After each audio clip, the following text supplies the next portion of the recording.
আজকে তো আমাকে কারো চোখেই পড়ছে না, অথচ এই মানুষটাই আমাকে দেখেছিল।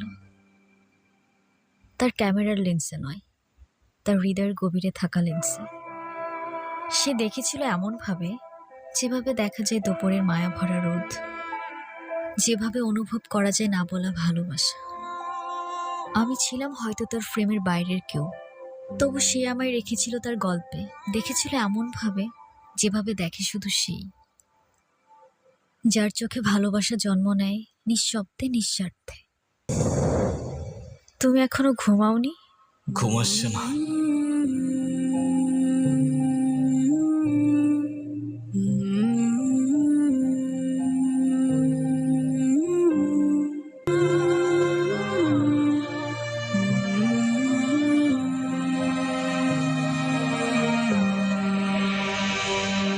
এখন আর এসব জেনেও কি? সে তো তার তাকদিরে লেখা মানুষকে পেয়েই গেছে। আমি তো শুধু একটা ছায়া ছিলাম, আলো তো ছিল অন্য কারোর জন্য। চায় না জিনিস, তাই ভেঙে যাওয়ার আগেই ছুঁড়ে ফেলে দিয়েছি। আমি আমার ক্যামেরায় অনেক কিছু দেখি জানো, আলো, ছায়া, রং, মানুষের মুখ। মুহূর্ত ধরে রাখি ফ্রেমে, তবে আমার সবচেয়ে পছন্দের ছবিটা কখনো আমার ক্যামেরায় তুলে উঠতে পারিনি, কারণ সেই ছবিটা ছিল আমার কল্পনায়। আর তার পাশে হয়তো তোমার ছবি। তুমি যখন আমার ডায়েরিটা পড়েছো, তার মানে আমার ভাঙা স্বপ্নগুলোকেও দেখেছো। তুমি তোমার ক্যামেরায় কত কিছুই না দেখো, দুনিয়ার সব রং, রূপ।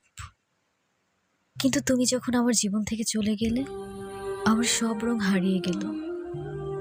আমি বুঝে গিয়েছিলাম যে চলে যায় সে হারিয়ে যায় না, যদি তাকদিরে তার জন্য ঠিকানা লেখা থাকে। তোমার তাকদিরে আমি আছি কিনা সেটা আমি জানি না, তবে সেই ছোটবেলা থেকেই একটা জিনিস চাইতাম জানো, একটা ঠিকানা, যেখানে সন্ধে হয়ে যাওয়ার পর কেউ বলবে তাড়াতাড়ি ফিরে এসো।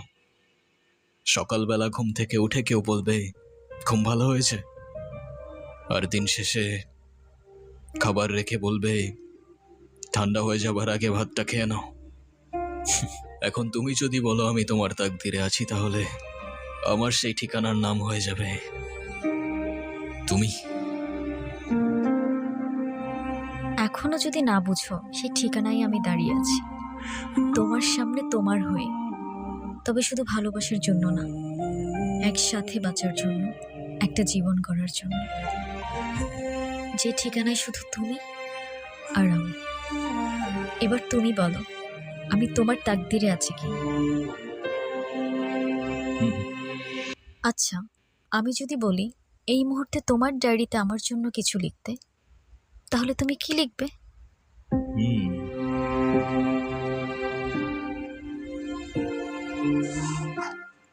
জিরো? আমি তোমার লাইফে জিরো? ডিপেন্ডস। এখন তুমি যদি জিরো মানে শূন্য দেখতে চাও, তাহলে সেটাই। তবে আমার পয়েন্ট অফ ভিউটা একটু আলাদা। আমার পয়েন্ট অফ ভিউতে এই সিম্বল ছাড়া কোনো সংখ্যাই পরিপূর্ণ হয় না। Then zero means you complete me.